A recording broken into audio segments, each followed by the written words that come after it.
إن الحمد لله نحمده ونستعينه ونستغفره ونؤمن به ونتوكل عليه ونعوذ بالله من شرور أنفسنا ومن سيئات أعمالنا من يهده الله فلا مضل له ومن يضلله فلا هادي له وأشهد أن لا إله إلا الله وحده لا شريك له وأشهد أن محمدًا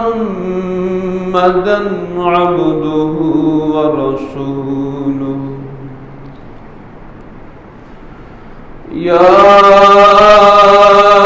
أيها الذين آمنوا اتقوا الله حق تقاته ولا تموتن إلا وأنتم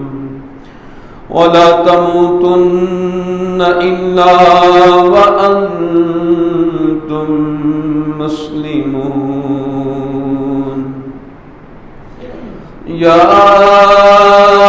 أيها الناس اتقوا ربكم الذي خلقكم من نفس واحدة وخلق منها زوجها وبث منهما رجالا كثيرا ونساء واتقوا الله الذي تساءلون به والأرحام إن الله كان عليكم رقيبا يا أيها الذين آمنوا اتقوا الله وقولوا قولا سديدا يصلح لكم أعمالكم ويغفر لكم ذنوبكم ومن يطع الله ورسوله فقد فاز فوزا عظيما أما بعد فإن أحسن الكلام كلام الله وخير الهدي هدي محمد صلى الله عليه وسلم وشر الأمور محدثاتها وكل محدثة بدعة وكل بدعة ضلالة وكل ضلالة في النار أعوذ بالله السميع العليم من الشيطان الرجيم من همزه ونفخه ونفسه بسم الله الرحمن الرحيم إن الذين آمنوا وعملوا الصالحات وأقاموا الصلاة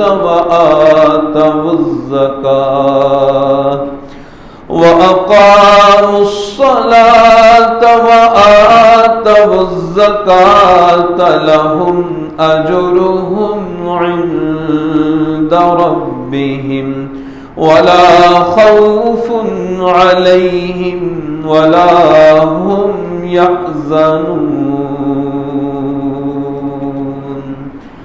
رب اشرح لي صدري ويسر لي أمري واحلل عقدة من لساني يفقهوا قولي اللهم انفعنا بما علمتنا وعلمنا ما ينفعنا وزدنا علما رب زدني علما رب زدني علما رب زدني علما.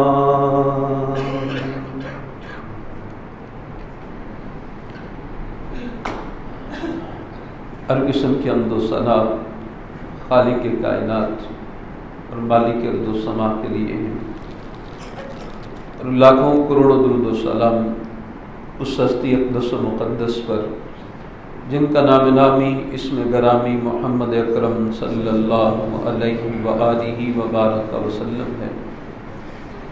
وہ ذات مبارکہ مطہرہ کہ خالق کائنات نے جن کو کائنات کے باسیوں کے لیے راہبر، رہنما اور ہادی بنا کے بھیجا ہے.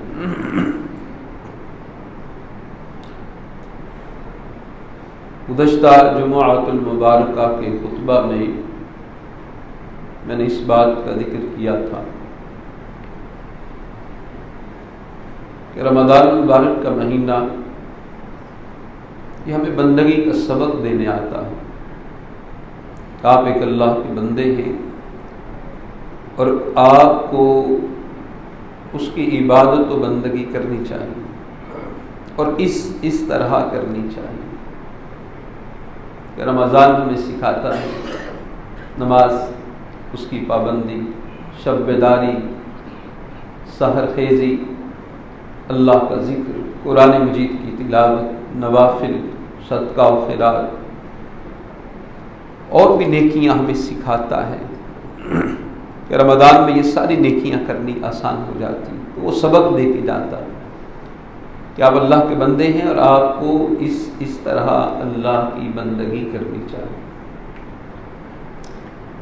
جتنے بھی اعمال صالحہ ہیں یہ اللہ کی عبادت و بندگی پر دلالت کرتے ہیں. اللہ عز و جل نے قرآن مجید میں جہاں پر بھی جہنم سے بچا کر جنت میں جانے کا تذکرہ کیا ہے، وہاں پر صرف ایمان اور اس کا اقرار اس کو کافی قرار نہیں دیا ہے، بلکہ ایمان کے ساتھ اعمال صالحہ اس کو بجا لانے کا حکم دیا ہے. ایمان اور عمل صالح یہ دونوں لازم و ملزوم ہیں. اہل علم کتاب و سنت کی روشنی میں ایمان کی شرح یہ بیان کرتے ہیں اقرار باللسان وتصدیق بالقلب وعمل بالجوارح. انسان زبان سے اقرار کرے، دل اس بات کی تصدیق کرے اور اعضاء اللہ کی فرما برداری اور اعمال کو اختیار کرے. یہ ایمان ہے. تو نجات کے لیے ان تینوں باتوں کی ضرورت ہے. زبان سے اقرار بھی ہو، دل میں یقین بھی ہو اور انسان عملاً اللہ کا فرما بردار بھی ہو. اس کے بغیر نہیں. اور جہاں پر اللہ عز و جل نے اعمال کا تذکرہ کیا ہے وہاں اعمال کو بیان کرتے ہوئے سب سے پہلے بندگی میں سے جس عمل کا ذکر کیا ہے وہ نماز ہے. اب قرآن مجید میں متعدد مقامات ہیں، اعمال کا جہاں تذکرہ آتا ہے سب سے پہلے نماز کا ذکر آتا ہے اکثر جگہوں پر. یہ وہ بندگی کی علامت ہے کہ انسان اگر ظہر سے پہلے مسلمان ہوا ہے، اقرار کرتا ہے، تو اس کے بعد ظہر کی نماز اس پر فرض ہے. اس نے رب کی بارگاہ میں کھڑا ہونا ہے. اس نے یہ وفاؤں کی علامت میں سے ایک اہم ترین علامت ہے کہ اللہ عز و جل سے اپنی بندگی کا اقرار کرتا ہے، اظہار کرتا ہے تعلق واسطے کا. کہتا ہے کہ میرا اللہ سے تعلق، مانتا ہوں، ایمان رکھتا ہوں، اس پر یقین رکھتا ہوں، پرکھا جائے گا۔ اس کی وفاؤں میں سے سب سے پہلے جو وفا آتی ہے وہ ایمان کے بعد اللہ کی بندگی میں سے نماز ہے کہ نہیں ہے۔ دعوے بے شمار ہیں، لیکن اگر بندگی کے اس معیار کو پرکھا جائے تو اکثر مسلمان اس میں فیل نظر آتے ہیں، جبکہ نبی مکرم صلی اللہ علیہ وسلم نے بھی جب ایمان اسلام کی بنیادوں کا ذکر کیا، بنی الاسلام علی خمس، اسلام کی بنیاد 5 چیزوں پر ہے: شہادت اللہ الہ الا اللہ وان محمد رسول اللہ۔ سب سے پہلے اللہ عز و جل کی وحدانیت کا اقرار اور نبی الاسلام کی نبوت اور رسالت، اس کی انسان تصدیق کرنے والا، اقام الصلاۃ، ایتاء الزکاۃ والحج وصوم رمضان، او کما قال النبی صلی اللہ علیہ وسلم۔ نماز، روزہ، حج، زکوٰۃ، یہ 5 اعمال ہیں، ان میں سب سے پہلے جس عمل کا ذکر کیا ہے وہ نماز ہے۔ ایمان لانے کے بعد، دائرہ اسلام میں داخل ہونے کے بعد سب سے پہلے کام یہ کرنا ہے، نماز پڑھنی ہے۔ یہ بندگی کی علامت ہے، اور ہم اللہ کے بندے صرف رمضان میں نہیں ہیں بلکہ ساری زندگی اللہ کے بندے ہیں۔ جس نے اس بات کو نہیں سمجھا، اس کو جانا نہیں، جس نے اپنی زندگی کے مقصود کو نہیں جانا، اسے علم ہی نہیں ہے کہ میرا تعلق کس خالق کے ساتھ ہے، مالک کے ساتھ ہے، جس کی عطائیں بے شمار ہیں مجھ پر، جس کے احسانات ان گنت لا تعداد بے حد و حساب ہیں، جس کے سامنے مجھے جھکنے کا حکم دیا گیا ہے، اس نے جانا ہی نہیں۔ جو اللہ عز و جل پر ایمان لانے کے بعد نماز پر پابند نہیں ہوتا ہے، نبی الاسلام نے فرمایا تو الصلاۃ عماد الدین، یہ دین کا ستون ہے، اور ستون نیچے نہ ہو تو اوپر عمارت اور چھت قائم نہیں رہتی ہے۔ اللہ اکبر۔ اور نبی صلی اللہ علیہ وسلم کا یہ فرمان، انما موضع الصلاۃ، نماز کی حیثیت من الدین کموضع الرأس فی الجسد، دین کے اندر ایسے ہی ہے جیسے ایک جسم کے اندر سر کی حیثیت ہوتی ہے۔ کیا خیال ہے؟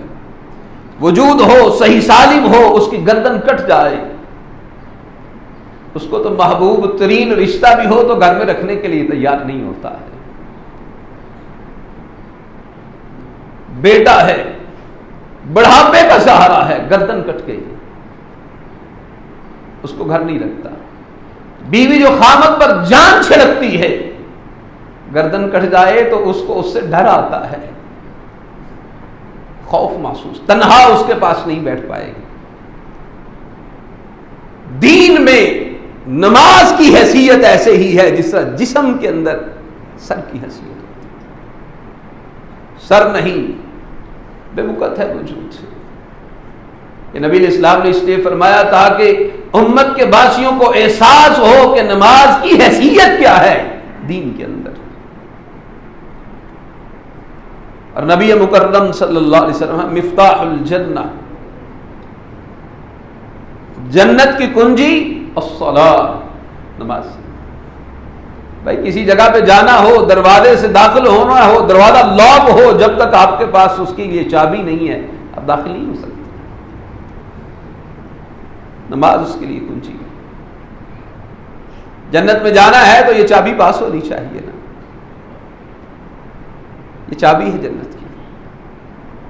اور نبی علیہ السلام نے فرمایا کہ نماز، جس نے نماز کی حفاظت کی تو کل قیامت کے دن یہ نماز اس کے لیے نور ہوگا، اس کے لیے دلیل ہوگی۔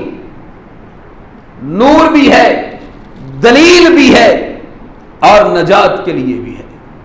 یعنی کل جب اندھیرا ہوگا، میدان محشر کے اندر تاریکی ہوگی، نماز ہے تو یہ اس کے لیے روشنی بن جائے گی۔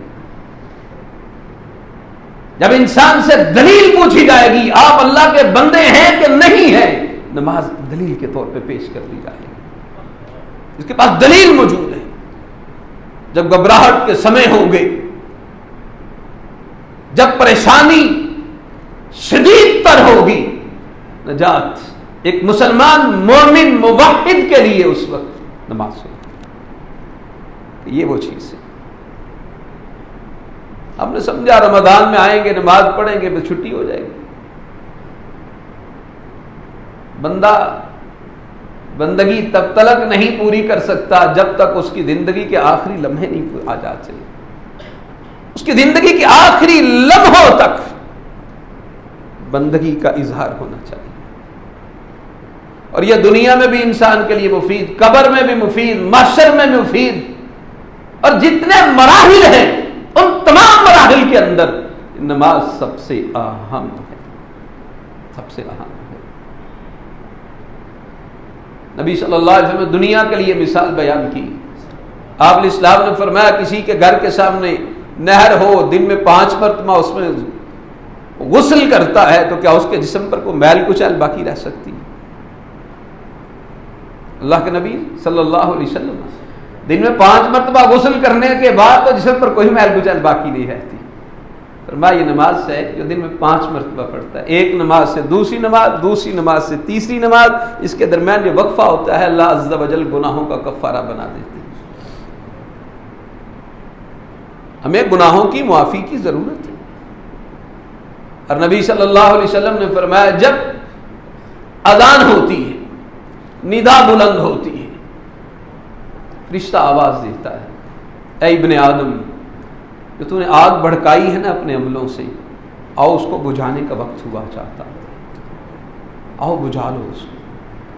ہماری معصیت کی وجہ سے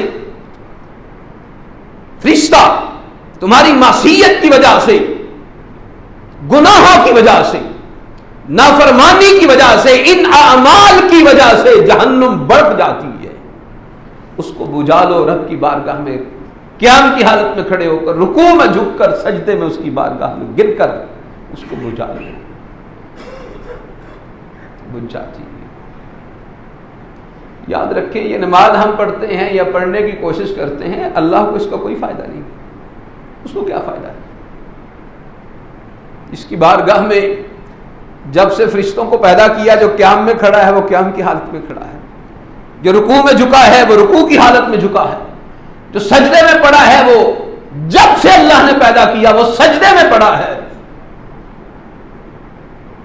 اس کی حالت، فرشتوں کی حالت ہمہ وقت بندگی کی، ہماری نمازوں کی اس کو ضرورت نہیں ہے، ہماری بندگی کی اس کو احتیاج نہیں ہے، اس کی ہم کو ضرورت ہے۔ ہم محتاج ہیں، ہمیں اللہ کی رحمت کی ضرورت ہے، اللہ کی بخشش کی ضرورت ہے، اللہ عز و جل کی جانب سے عطاؤں کی ضرورت ہے۔ وہ جو بندگی کرتا ہے اس پر رحمت بھی برستی ہے، بخشش بھی آتی ہے، اور اس کو رب اور بھی عطا فرماتے ہیں۔ ہمیں احتیاج ہے، اللہ کو ضرورت نہیں ہماری بندگی کی، ہمیں ضرورت ہے کہ ہماری بندگی ایمان، ایمان کے بعد بندگی، اسی پر دار و مدار ہے انسان کی نجات کا، اور بندگی میں سب سے پہلے نماز۔ دنیا میں ہمیں فائدہ ہوتا ہے، دنیا میں، دنیا سے جب قبر میں جاتا ہے نماز پڑھنے والا ہے، قبر میں فائدہ ہوتا ہے۔ آپ صلی اللہ علیہ وسلم نے فرمایا قبر میں انسان جب سوال جواب کا وقت آتا ہے، فرشتے آتے ہیں، دو منکر نکیر آتے ہیں، عجیب حلیہ ان کا آپ صلی اللہ علیہ وسلم نے بیان کیا ہے۔ اللہ اکبر، فرمایا ان کی آنکھیں گہرے نیلے رنگ کی اور اتنی بڑی جس طرح بڑے بڑے دیش کے ہوتے ہیں، آواز اس طرح جس طرح بجلی گونجتی ہے، دانت ایسے جیسے بیل کے سینگ ہوتے ہیں، اور میں زمین کو اپنے ہونٹوں سے رونگتے ہوئے اس طرح سے قبر میں آتے، میت کو اٹھا کے بٹھاتے، سوال کرتے مر ربک کا، تیرا رب کون ہے؟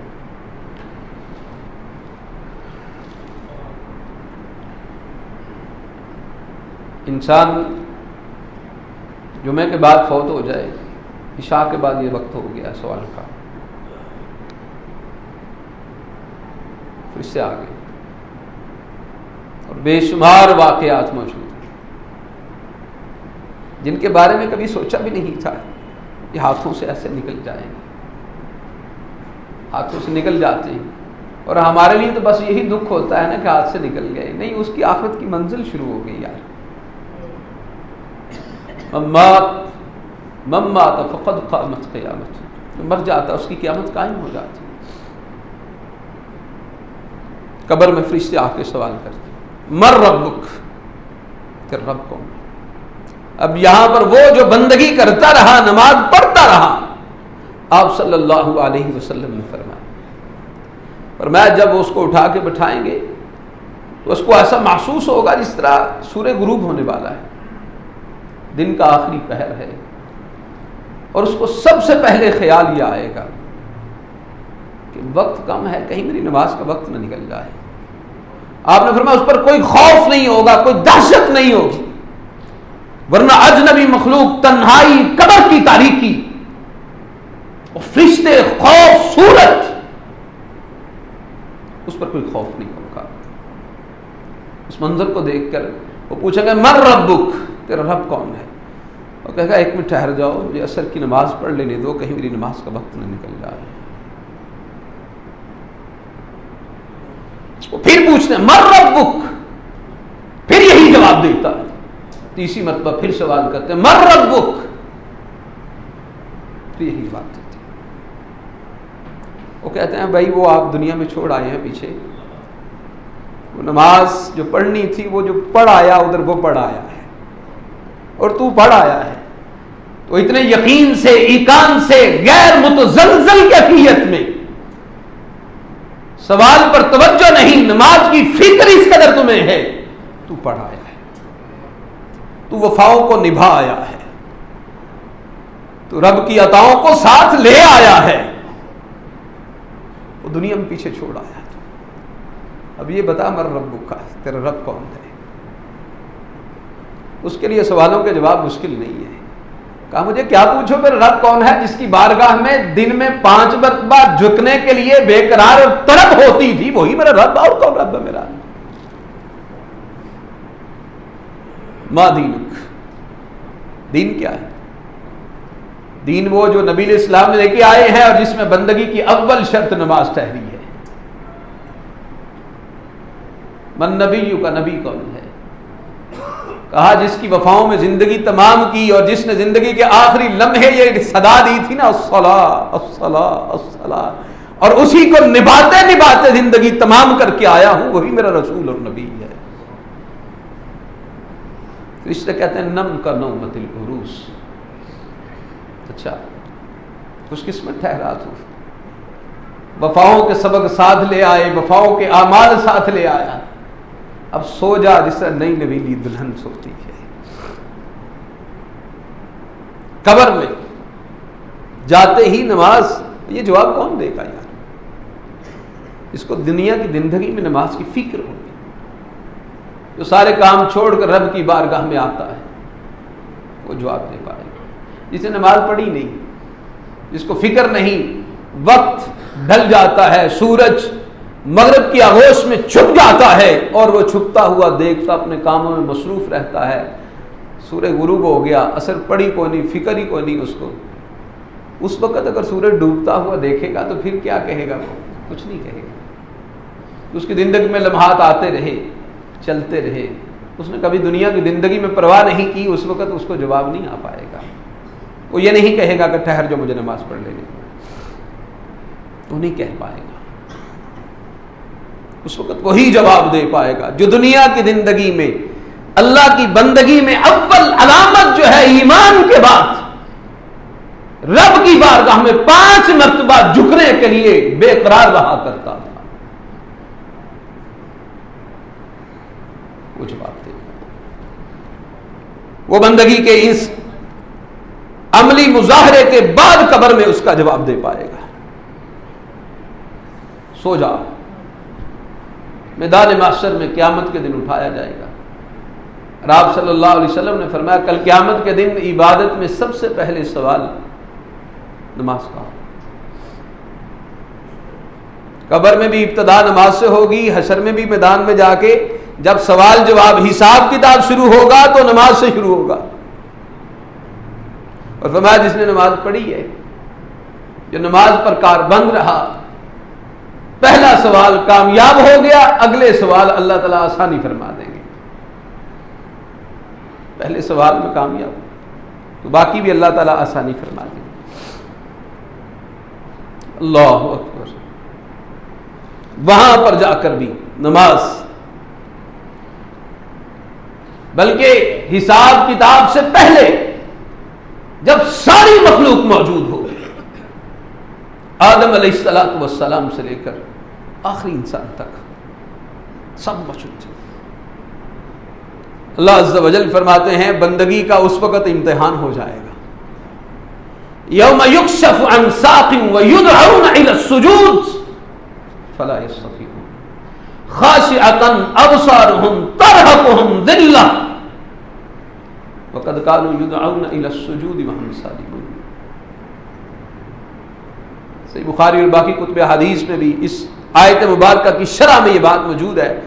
اللہ عز و جل فرماتے ہیں جس دن پنڈلی کو منکشف کیا جائے، ظاہر کر دی جائے گی اور سجدے کی طرف دعوت دی جائے گی، آؤ رب کی بارگاہ میں جھک جاؤ. وہاں پر وہی جھک پائیں گے جو دنیا کی زندگی میں جھکتے رہے ہیں، اور جو نہیں جھکتے رہے فرمایا یدعون الی السجود فلا یستطیعون، بلایا جائے گا، وہ طاقت نہیں رکھیں گے، بلکہ اس وقت چاہیں گے کہ وفادار جھکے پڑے ہیں، وفادار سجدے میں پڑے ہیں، ہم بھی سجدے میں گر جائیں. ان کی کمریں تختہ بن جائیں گی، وہ کھڑے رہیں گے. جو با وفا ہیں وہ سجدے میں پڑے ہیں. جو دنیا کی زندگی میں نماز پڑھتے رہے ایمان کے ساتھ، اعمال صالحہ کی اس پہلی علامت پر کاربند رہے، سجدے میں پڑے، امتیاز تو اسی وقت ہو جائے. با وفا سجدے میں پڑے ہیں، بے وفا سامنے کھڑے ہیں. خاشعۃ ابصارهم ترهقهم ذلہ، آنکھیں جھکی ہوئی ہوں گی، چہرے پر ذلت چھائی ہوگی. وقد كانوا يدعون الى السجود، ان کو دنیا کی زندگی میں سجدے کی دعوت دی جاتی تھی، ندائیں آتی تھیں، حی علی الصلاۃ، حی علی الصلاۃ، حی علی الفلاح، حی علی الفلاح. اس وقت نہیں آتے تھے. وہم سالمون، جب وہ صحیح سالم تھے، درست تھے، آ سکتے تھے، طاقت تھی، قوت تھی، جسم میں صلاحیت تھی، اللہ کی عطائیں بے شمار تھیں، نہیں آتے تھے. صحیح سالم ہونے کے باوجود نہیں آتے. تو آج سجدہ نہیں کر پائیں گے. اللہ عز و جل فرماتے ہیں فَنَجْعَلُ الْمُسْلِمِينَ كَالْمُجْرِمِينَ مَا لَكُمْ كَيْفَ تَحْكُمُونَ، کہ ہم جو مسلم ہیں، فرما بردار ہیں، ان کو مجرم کی طرح کر دیں گے. تمہیں کیا ہو گیا، کیسے فیصلے کرتے ہو؟ ایک با وفا ہے، ایک بے وفا ہے، ایک بندگی کرنے والا ہے، ایک بے بندگی والا، دونوں برابر کیسے ہو سکتے ہیں؟ ایک مسلم ہے، ایک مجرم ہے، دونوں برابر نہیں. ہماری زندگی میں بھی اچھا اور برا دونوں برابر نہیں ہوتے. ہماری زندگی میں بھی ایک مجرم ہو، ایک مسلم ہو، برابر نہیں ہوتے، بلکہ ہم تو چھوٹے چھوٹے معیار پر پرکھتے ہیں. با اخلاق ہو، بے اخلاق ہو، بد اخلاق ہو، دونوں کو برابر نہیں سمجھتے ہم. ایک نفیس الطبع ہو، ایک درست رویے والا ہو، دونوں کو ہم برابر نہیں سمجھتے. فَنَجْعَلُ الْمُسْلِمِينَ كَالْمُجْرِمِينَ، مسلم کو مجرم جیسا بنا دیں گے. مَا لَكُمْ كَيْفَ تَحْكُمُونَ، تمہیں کیا ہوگا، کیسے فیصلے کرتے ہو؟ ایسا نہیں ہوگا. اور جنتی جنت میں چلے جائیں گے، دوزخی دوزخ میں چلے جائیں گے، درمیان سے پردوں کو ہٹایا جائے گا، جنتی سوال کریں گے جہنمیوں سے۔ اللہ نے قرآن میں نقل کیا، فی جنات یتساءلون، جنتوں میں وہ سوال کریں گے جہنمیوں سے جو جہنم میں ہوں گے، عن المجرمین ما سلککم فی سقر، تمہیں کس چیز نے یہ آگ کے اندر داخل کر دیا۔ یہ قرآن ہے، سورہ المدثر، مجرموں سے سوال جنتی کریں گے، درمیان سے پردے ہٹا کر ان کو دکھایا جائے گا، آواز بھی پہنچائی جائے گی، ما سلککم فی سقر، اس چیز نے تمہیں جہنم میں داخل کر دیا۔ قالوا، جواب میں ان کا پہلا اپنا جرم جس کا اعتراف کریں گے، رب نے قرآن میں نقل کیا، لم نک من المصلین، نماز نہیں پڑھنے والے تھے، اس کی بارگاہ میں جھکنے والے نہیں تھے۔ یہ ترجمہ اٹھائیں، اس کو پڑھیں، جو جہنم میں جانے والے ہیں ان کا جواب یہ ہے، پہلا جواب لم نک من المصلین، ہم نماز نہیں پڑھنے والے تھے۔ تو بھیا نماز رمضان میں ہی صرف فرض نہیں ہے، وَاعْبُدْ رَبَّكَ حَتَّى يَأْتِيَكَ الْيَقِينُ، اپنے رب کی عبادت کریں جب تک موت نہیں آ جاتی، زندگی کے آخری لمحوں تک۔ وہ رب ہمارا رمضان میں بھی وہی رب تھا، وہ رب ہمارا آج بھی وہی رب ہے، وہ رب کی عطائیں رمضان میں بھی ایسی ہی تھیں، اس کی رحمت کی برکات تب بھی ایسے ہی برستی رہی، اس کی عطائیں ہم پر اپنے، اس کے انعامات، اس کی نعمتیں آج بھی بے شمار اسی طرح جس طرح رمضان میں تھی۔ کیا اس نے اپنی عطاؤں سے کو ہاتھ کو روک لیا؟ کیا اس نے ہم کو کھانا دینا چھوڑ دیا؟ کیا اس نے ہم سے عافیت چھین لی ہے؟ کیا اس نے ہم سے ہمارا گھر بار چھین لیا ہے؟ یہ وہ نعمتیں ہیں جو رمضان میں بھی موجود تھی، آج بھی موجود ہیں، اور اللہ عز و جل کی اس کے علاوہ ان تعدوا نعمت اللہ لا تحصوها، اگر تم نعمتوں کو شمار کرنا چاہو شمار نہیں کر سکتے، اتنی نعمتیں ہیں، کل بھی تھیں آج بھی ہیں، تو پھر بندگی سے روگردانی کیوں ہو گئی؟ اس سے کیوں ناتا توڑ لیا؟ اس سے کیوں رشتہ چھوڑ دیا؟ اس کی بندگی سے اعراض کیوں ہو چلا؟ بندگی زندگی ہے جہاں تک آواز پہنچے۔ ایمان کے ساتھ اعمال صالحہ جنت میں جانے کے لیے ضروری ہے، اور اعمال صالحہ میں سب سے اول نماز۔ خود بھی کاربند ہو، اپنی اولاد کو، اپنے بچوں کو جہاں تک ممکن ہو ان کو بھی اس پر کاربند رکھنے کے لیے پوری کوشش کریں، پوری ہم کوشش کریں۔ اللہ عز و جل سے دعا ہے مالک ہمارے حال پر رحم فرمائے، اللہ عز و جل ہمارے حال پر رحم فرمائے، اور مالک الملک ہمیں اسلام پر، ایمان پر، توحید پر اور اپنی بندگی پر ساری زندگی قائم رہنے کی مالک توفیق عطا فرمائے، اور اسی پر ہمارا خاتمہ فرمائے۔ اللہ عز و جل دنیا آخرت کی رحمتیں، برکتیں، آسانیاں، عزت ممالک ہمارے مقدر میں فرمائے، دنیا آخرت کے دکھ، تکلیفیں، پریشانیاں اور ذلتوں سے مالک محفوظ فرمائے۔ وآخر دعوانا ان الحمد للہ رب العالمین۔